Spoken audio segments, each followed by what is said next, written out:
So guys, this is the Speak Easy podcast where we talk about the behind the scenes of what it is to be the successfully paid, that part, speaker or author. I am your host, Altavice Pelzer, the voice coach, professional speaker, certified life coach, Amazon bestselling author, and podcaster, and founder of the World Voice League, a community of entrepreneurs and speakers coming together to impact social change. Guys, listen, none of the things that I have been able to do in the last few years would have been possible if I did not have some handle, like with both hands gripped when it comes to finances.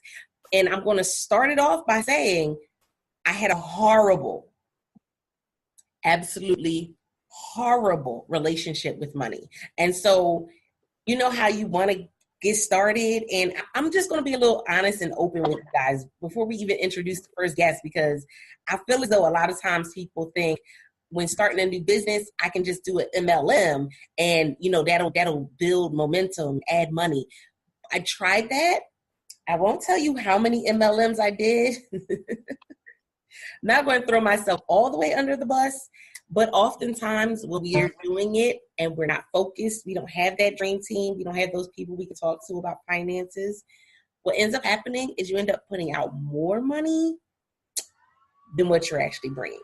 Or how many of you have started an MLM and you are your best client?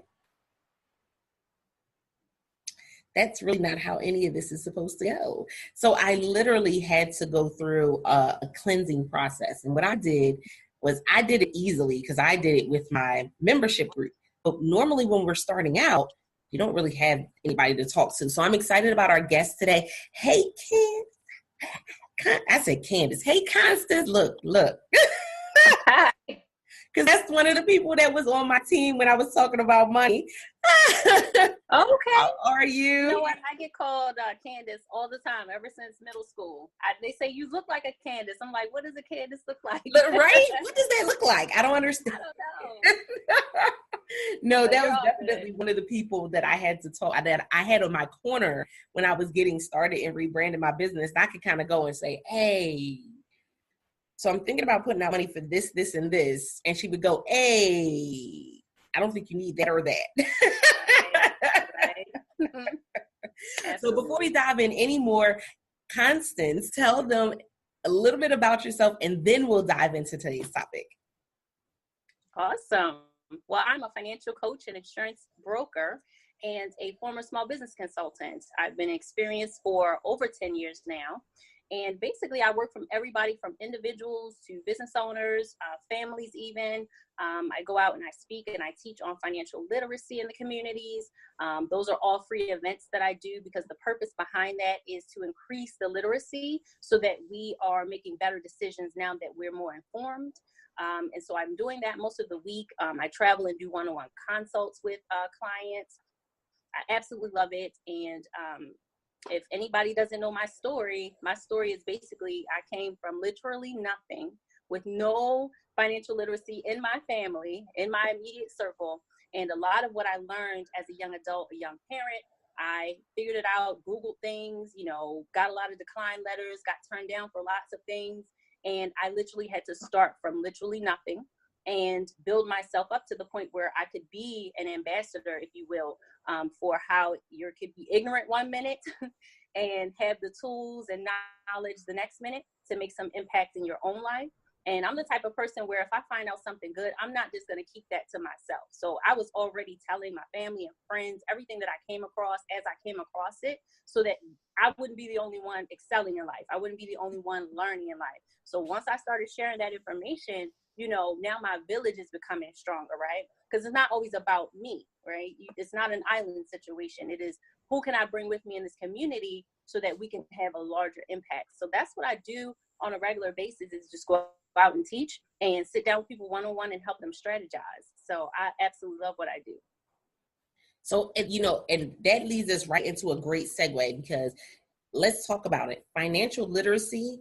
When I was in school, and no, I won't tell you guys when that was, mind your business. When I was in high school, we learned about writing a check. We learned about, we didn't necessarily listen per se, but we learned about at least writing a check and balancing a checkbook and what that actually meant. We learned about in grade schools, opening up a business account, a bank account, and we got excited about it. But wow. Financial literacy is literally has been far removed from the education system. And so how much of an impact do you feel as though that has made on us as adults? We know certain things, but our children never got that information. Yeah. And you know what the funny thing is, there are statistics out there that show the average adult is understanding finance on a third grade level. So when you say, learning things in school, there are basic money matters that the average 30 or 40-year-old doesn't understand. And so I always break things down in layman's terms so that there is no question whether or not you can take that information that we learned that day and go make a shift right away. So when you think about what our third graders are learning, right, it seems like it's elementary math. It's basic information, but you'll be surprised how many people that don't know what basic concepts are, like cash flow and interest rates and rate of return, words like that they haven't either heard of it or they think it's something way over top of their head that they, that's for somebody who has money. No, it's for all of us. It's for all of us. And if we can apply those things earlier in life, we can be a lot further along by the time we hit our early 50s to where we can consider retiring early. So you'll be surprised how basic money matters that adults don't fully understand. And so because of that, we reap the consequences of being ignorant, basically. And I think we're seeing an even bigger impact right now because the quote unquote secure job is no longer secure. Yep. And right. So we gotta really look at, okay, what are my finances? What is this thing called money? What is it really? Yeah. What am I really putting it into? That part. Mm-hmm. Mm-hmm. And so money is a resource, right? It's not the beginning and the end. It is a resource. It is used for our everyday living, but it also can be used to improve everything around us, right? So it's not just to be self-centered or self-focused. You can take that resource and help people in your community, right? You can help way more people than you even imagine with just a little bit of money, but it goes back to understanding how it works, and if you can get any type of rate of return, what could that do over time?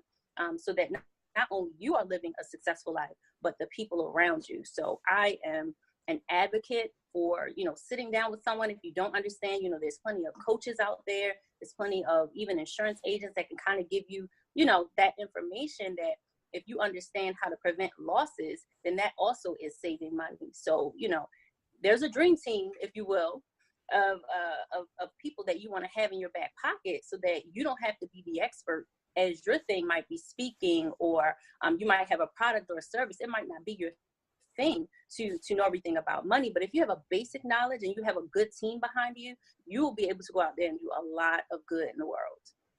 So, talking about that team, because people always get nervous because then they're like, oh, well, I'm working on a shoestring budget and I'm doing this. Let's first talk about what not having a team normally, like what direction that leads you in. Well, like I mentioned before, a lot of what I learned initially when I was coming up, being a single mom and all, I Googled, but I was getting a lot of declines just trying to do regular things like, trying to get my own card, trying to get my first credit card, having those cell phone accounts. And then for whatever reason, you don't pay it and they send you to collections. A lot of those things I was finding out as it happened. There was no one saying, hey, don't do that. Make sure you pay this on time, or this is how you build your credit up. And so when we're looking at how do we start from the ground up, because a lot of us weren't taught, right? There's some basics that we need to know. And it all starts with analyzing how we do things now, or whatever level of income we have, looking at how we distribute that. So when I talk to my clients, that's one of the first things we do is look at what they have coming in and what they typically have going out. Because before we start thinking about our business that we want to start, or even the business that we already have that may not be to the level we want it to be at, we want to expand it, we want to grow, we want to get more speaking engagements, we want to have more impact, then that's going to require some money. It's going to require some resources. And so a lot of times it's like, okay, I don't have the money for a coach. I don't have the money to expand my business, but you don't necessarily know that until you look at the numbers. And I talk to my clients a lot about having a spending plan, and they're like, what is a spending plan? It's essentially a budget, right? But nobody likes that word. They feel like Right, that's the dirty B word. It's a dirty word. It's not sexy. It is restricting in their minds. And again, some of it is from what we've learned, and some of it's from what we've seen. So if we start shifting things, we may as well shift the way we look at things, right? So if we're shifting from a budget with a negative connotation to a spending plan, which is more positive, because that puts you in the driver's seat. If you're going to spend money, and we all do, then you may as well do it in the most effective way, right? And if you have goals attached to that money, then that makes it even more better for you to get a handle on it so you can do the things that you really want to do. So figuring out whether or not you have the money for a coach, or you have the money to buy more products, or if you have to invest in maybe a trip that you can go and speak at, whatever it is, you're going to have to look at your numbers and see, are there things that I'm doing with my money that are not necessarily the best possible thing that I should be doing? Or what am I putting my money in that is it giving me a rate of return, including investing in yourself? If you're going to spend money on workshops and seminars and network marketing opportunities, whatever you're spending money in, is it going to return you a rate of return, and when do you expect to get that? So again, we're getting down to having a strategy versus just winging it and doing things as they come. Does that make sense? Much, much, much sense. Simply because I know as speakers and authors, a lot of times in the beginning, I want to say in that first 3 to 5 years, what you're doing is you're trying to gain the exposure. So you're paying for this opportunity, and you're conference hopping from this conference to that conference, and yes, you're going and signing up. And listen, when we go and do an event, you can be putting out $1,000 or more. Yes. Yes. I agree. And really I've done putting it yourself myself. into a hole. Yeah, exactly. Yeah. And you could be putting yourself into a hole if you're not paying attention to that up front. Because I've seen many, many speakers go and they go, oh, well, I'm not making any money in my business. Okay, well, so what are you doing in your business? Oh, well, I'm going to speak at all these events. Oh. Yes. So you got to go in knowing what you expect to get out. And I'm a fairly new speaker in terms of being called a speaker. I mean, I've been doing my financial services industry business for 10 years, but I did vending events. I did thousands of one-on-one clients. I did speak at churches and things, but I never really considered that speaking. It was only over the last 12 months that I really set out to have a larger impact. And I knew that I was going to have to get in front of people. So my former self was someone who loved to be behind the scenes, right? I'm the support that you need. I'm the cheerleader. I'm the one that's holding it all together, but God told me that if you're going to be able to impact way more people, then you're going to have to get in the front of the room. And this was only over the last 12 months. So I literally I was a new speaker. I had to seek out opportunities that would allow me to get in front of people and have the largest impact. But if you're new, who's going to give you an opportunity to speak? So what I had to do was create my own platforms, which is one of the workshops that I still continue to do to this day. And that one's called Who's on Your Financial Dream Team? And the whole concept behind that platform was to not only create opportunities for other financial professionals like myself to get in front of the room and let people know what they're missing out on understanding, but also have a space for people to come and ask all the questions that they want for free. No judgment, no money spent. You can actually engage with these professionals. They're not charging you anything. You can answer the question that you thought that, I don't know if I can ask that, because it might be somewhat personal. But the space that we created with that platform was that there's no judgment regardless. So people came in by the droves to be able to say, hey, well, what about this situation? And what about that? So we had 2 quarterly workshops for personal finance. And then we have 2 for business owners, for business finance. And when I tell you these panelists come and they leave everything on the floor, right? They don't leave anything out. So regardless, if you say your money is tight, you need to figure out, where can I go where people are pouring into me wholeheartedly without the expectation that I'm going to pay thousands of dollars, but that they have a heart to give and sow into the community. And so that's what I started doing. I created the platform for people to come and gather information. And if you find that in the future that you may need that attorney, or you may need that liability insurance agent, or whatever you feel for your business that you are eventually going to need. Now you have already built that relationship. You spoke with the person, you have their contact information. They probably will let you follow them on social media so you can inbox them. These are the type of professionals of ethics that I run along with. And so with that being said, you don't have to pay for everything that you need. You just have to put that request out there and seek what you need. Like when I started my consulting business, probably, I think it was 2010 to 2015, I had a business consulting company of my own. And I started it around the premise of ask, seek, and knock. Now, I don't know how many spiritual people that are out there, but that's the scripture, Matthew 7:7. And to me, it was literally how I went from knowing nothing to knowing more, was because I asked and I sought out and I knocked, and the doors started opening up, not only for me, but for my children, for my spouse, for my friends. And so if I didn't have the courage enough to say, hey, I don't know this, I'm ignorant, but if I'm going to go to these workshops and I'm going to network with these people, I need to see a shift in my life, even if it's a small shift. You have to go in knowing what you want to get out of it. Sometimes it's related to money. Sometimes it's related to personal development. I believe personal development and professional development go hand in hand, because you can have the best product out there, but if you're introverted and you have low self-esteem and you don't believe that what you have someone else will pay for, then it doesn't matter. So I feel like personal development, professional development, all comes in hand, and you need to seek out the information that you can get for free or at minimal cost. And it's out there, because I'm a living example of that. It most definitely is. I think I think sometimes at this point, we're in like information overload.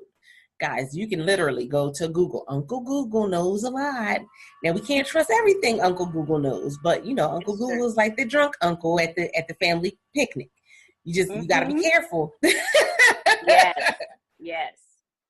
You got to be careful about that. That's like when you sit and you go Googling things and you think you got malaria or whatever. Just like, right, exactly. Let me step back a little bit. But exactly. It's a start.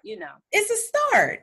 And I'm sitting here and I have like this huge smile on my face, because when you were talking about creating the platform, that's something that is my heart. That is my, everything that I've done has been a platform for speakers and authors and entrepreneurs. And so that I'm right there with you.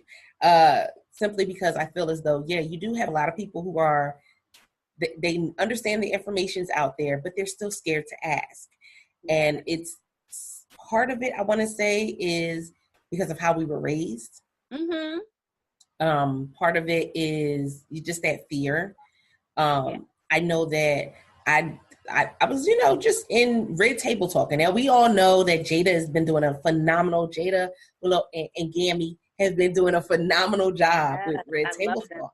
And I was in the group and I asked the question, I said, do you talk to your children about finances? Do you have conversations with your children about finances? And like the responses went off the rail. Well, if they're not paying no bills, why am I telling them about my bills? Hold it. I just said a conversation about finances. Exactly. But that's immediately where their mind was going to. And I was just like, wow, have we gotten to that? That's the point. Like, you had some that were like at one extreme and they're like, my children help pay the bills. I showed them how to write a check. Or, I'm teaching them about financial investments. And then you had the other end that were like, that's their children. They don't need to learn about that type of stuff. Stay in a child's place. They felt like staying in a child's place. Exactly. It's like now we're in between, but now we're raising adults who are going to college who don't know anything about finances. Well, let me just say this real quick along those same lines. And I had to learn this when I started having my children grow up. So my youngest is 18 now. I have a daughter who is 21, and then I have an older son who is 22. And a lot of us think that, just as the kids are so eager to be grown, to turn 18, to turn 21, they have these milestones that they're looking forward to. But that's not necessarily meaning that person or that child is ready to go out in the real world and actually operate like an adult.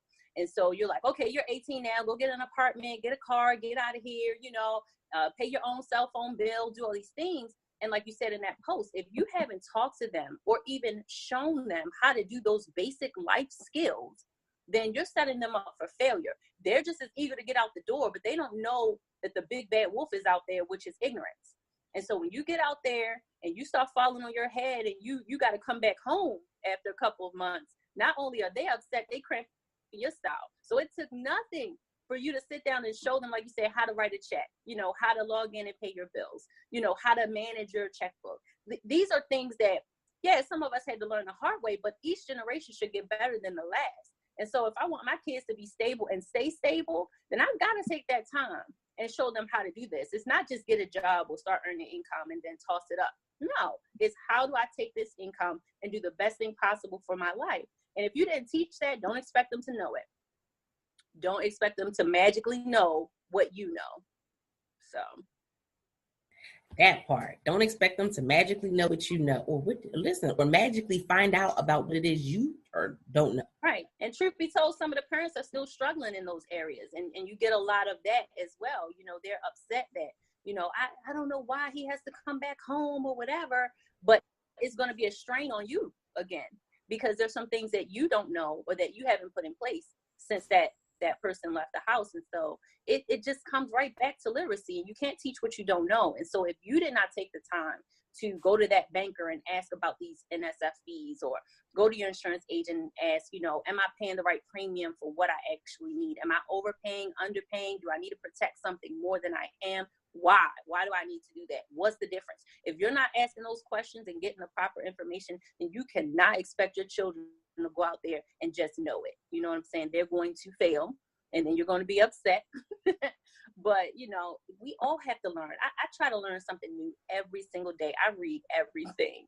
It enlightens me, and I love to be able to share more information. So I had to learn that for myself. It's like, you can't just, put them out there and expect them to be able to pay rent and do this and that. They don't know yet. So.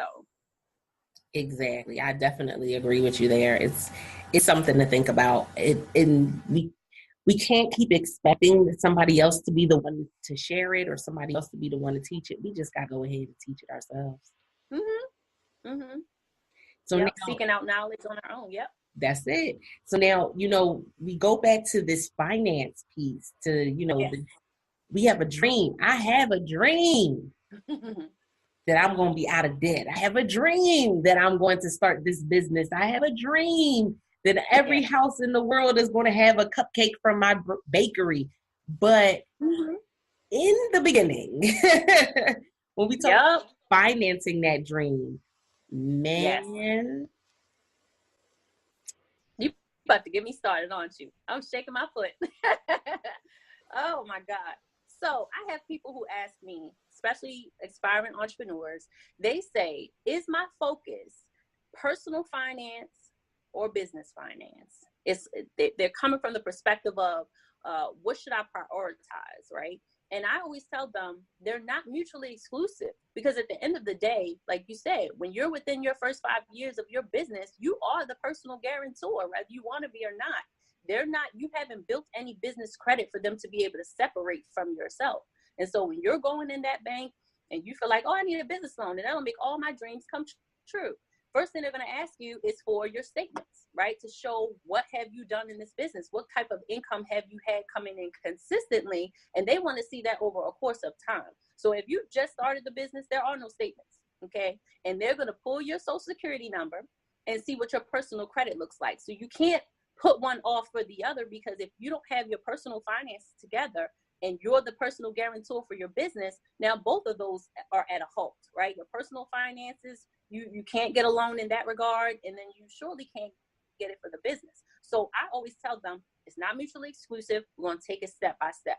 The first thing that we need to look at is the analysis of your finances, right? Looking at your net worth. So the net worth is essentially, what are your assets, the things that you own, versus the liabilities that you still have on those assets. So for example, your home, if you still have a mortgage on it, Do you have any equity in the home? The equity is essentially is part of your net worth.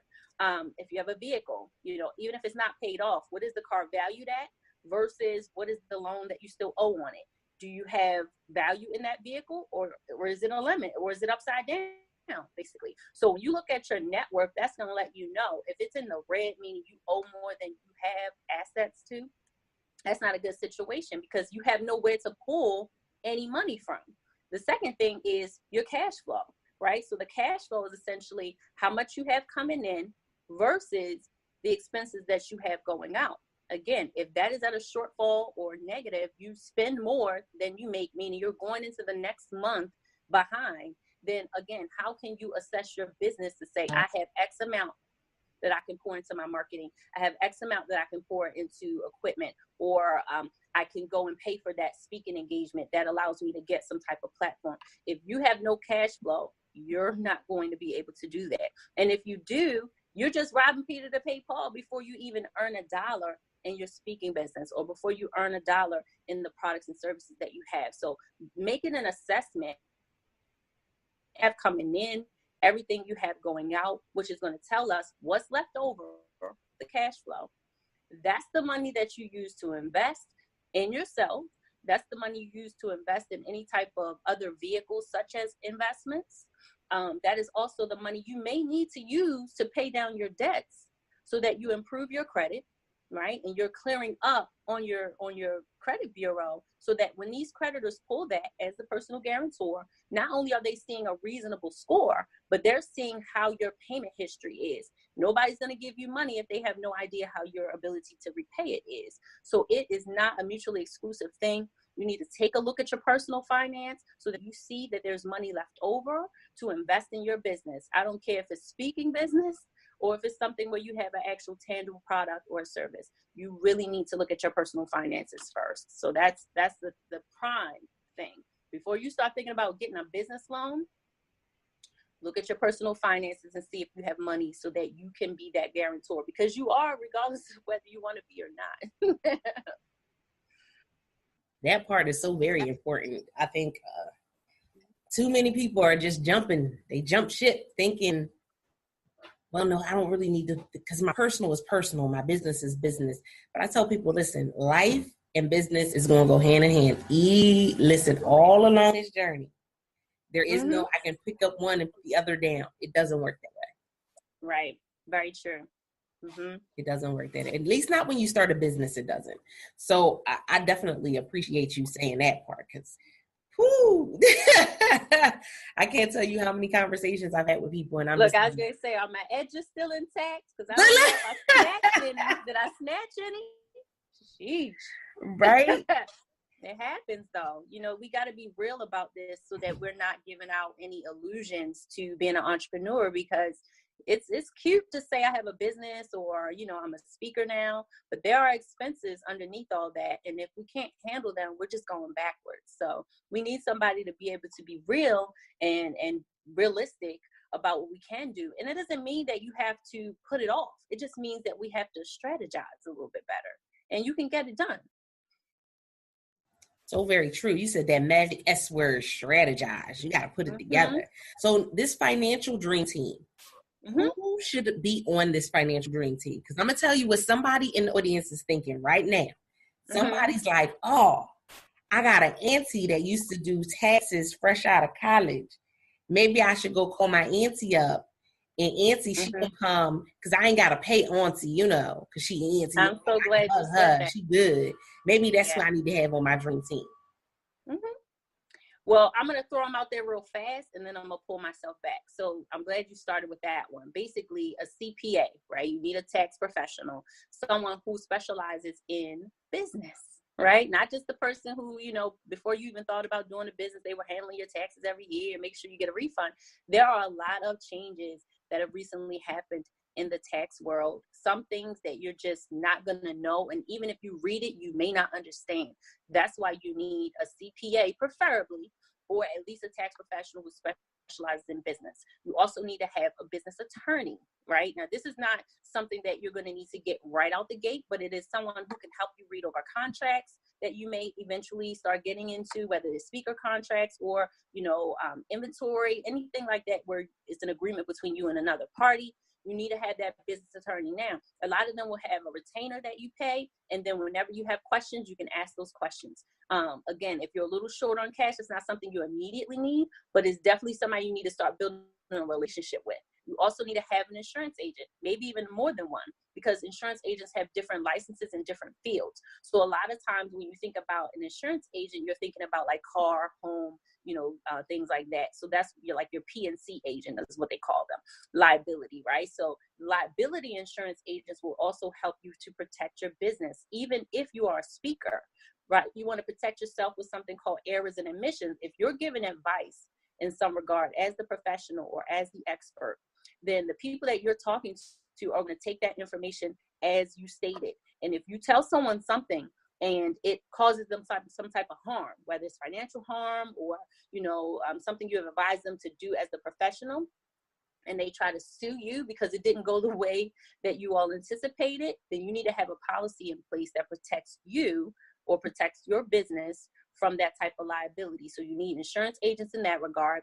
You need a business banker, right? And the business banker is going to kind of go hand in hand with your CPA, because at the end of the day, most people are out here commingling funds. Some people don't even know what the heck that means, but commingling is basically when you're taking business income and you're using it for your personal reasons. So a lot of people are using Cash App and, PayPal and all these different services to collect funds. And then if those funds are being dumped into your personal account or transferred over, or even if you're receiving cash and instead of putting it in your business account, you just go to the market or get gas with it or what have you, you are commingling funds. And so your business banker is going to be able to help you to assess if you need to set yourself up on payroll or just have automatic transfer or something to where it can differentiate what your personal money is versus your business money. So you need that relationship ongoing.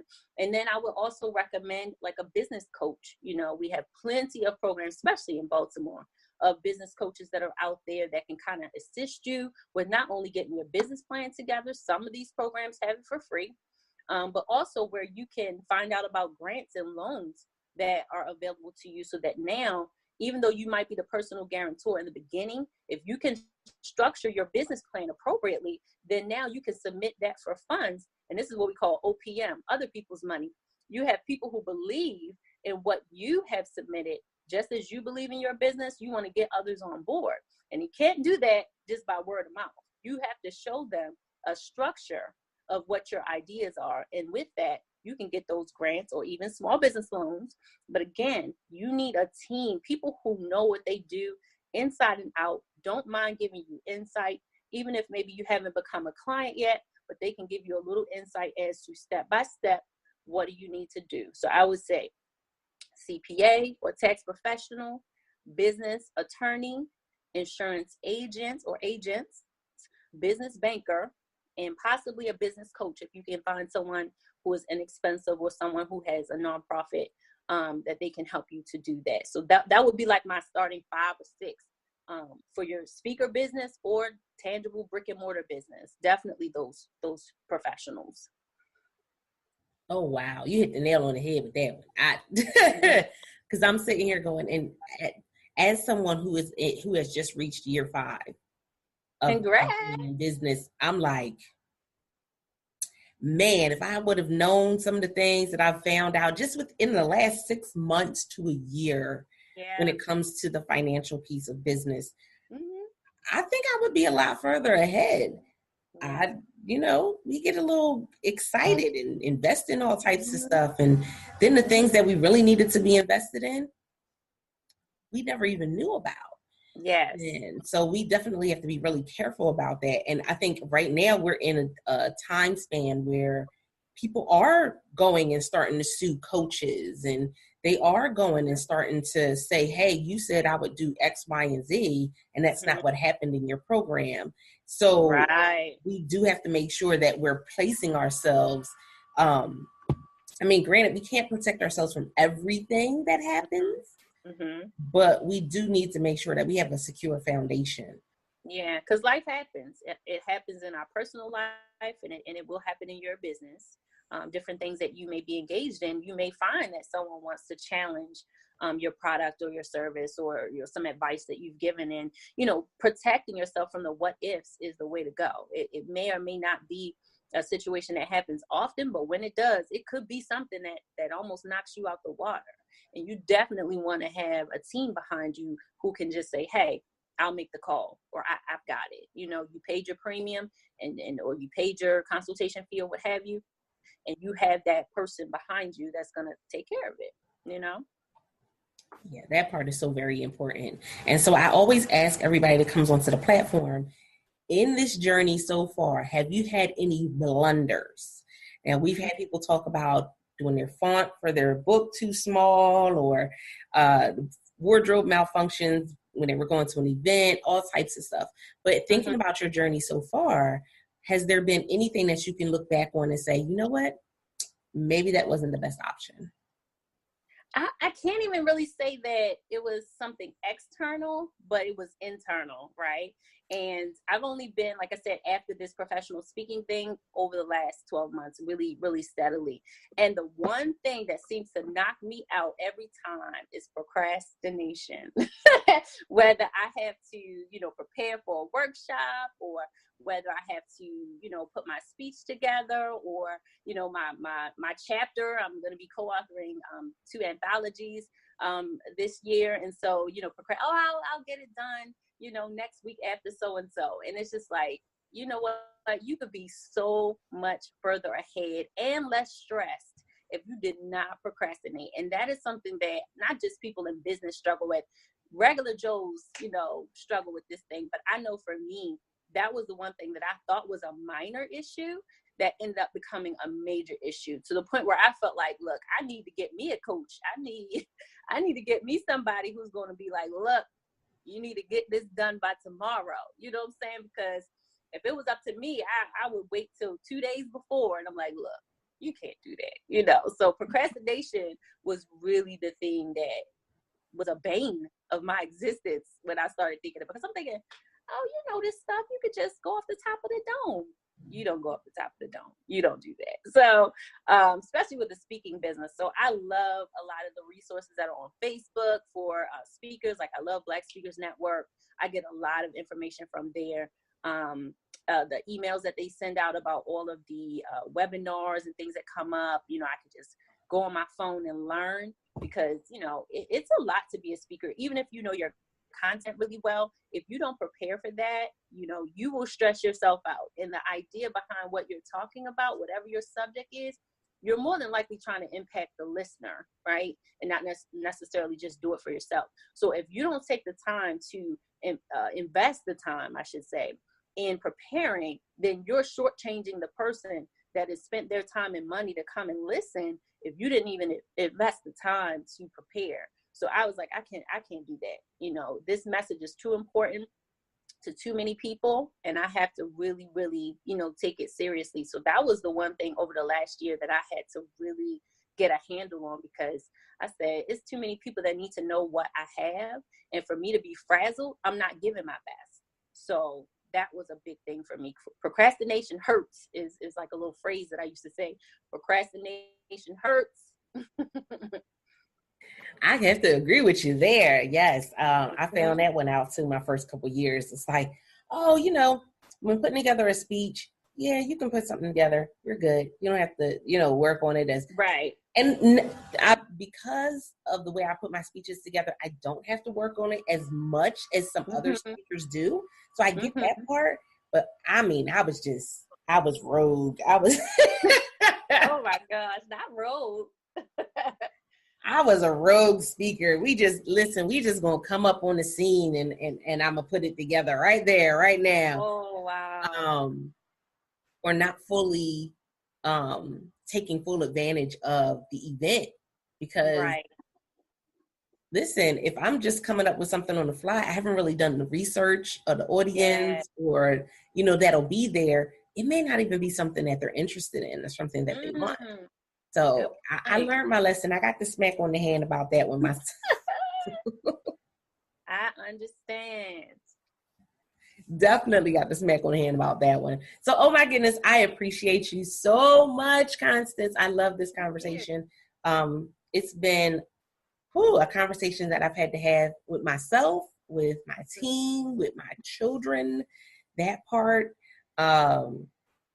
And trying to really make some changes and get some things taken care of. So I appreciate you for coming on today. Let everybody know where they can find you at on social media and how to get in contact with you for more information. Thank you. I am on Facebook most of the time. So my business page is C. Craig Mason TA. That's CCRAIGMASON. T as in Tom, A as in Apple. And I am on Instagram as well, official C. Craig Mason. And my website is www.tanconnects, that's tanconnects.com/C. Craig Mason. Everything is pretty much C. Craig Mason. But yeah, my phone number 410-818-9975. I do financial coaching for free. I do financial coaching for free, so it really doesn't matter what state you're in. We can do Zooms, we could FaceTime, whatever you need. And in terms of my insurance broker business, I'm licensed in Maryland and Pennsylvania. So if you have insurance needs, it has to be within those 2 states. I'm like, go Maryland, go Maryland. So I'm super excited, guys. You know that I always bring you topics and discussions and speakers and oh my goodness, just people who are looking to see you succeed. Because guess what? There's a lot of people that tell you that you need X, Y, and Z, and then want to charge you $20,000, $30,000 for X, Y, and Z, and it not necessarily be what you need. I'd rather you hear it from people's mouths of the journey that they went through, the things they endured, because a lot of times you can resonate with that because you've been through some of the same things. But with that being said, I appreciate you because guess what? Without you, the Speak Easy podcast listeners, there would be no Speak Easy podcast. Let us know how this particular episode or any of the other ones really resonated with you by leaving us in a review over on iTunes. If you go to bit.ly/Speak Easy Podcast Show, all lowercase, you can leave us a review as well as share this out. Somebody somewhere may need it, the information that was given, because she gave some great tidbits, or you may want to refer her. So make sure that you go back, listen to her information again, so that way you can share it out. Guys, I love you. And until next time, guys, don't forget to press it out. See ya. Bye.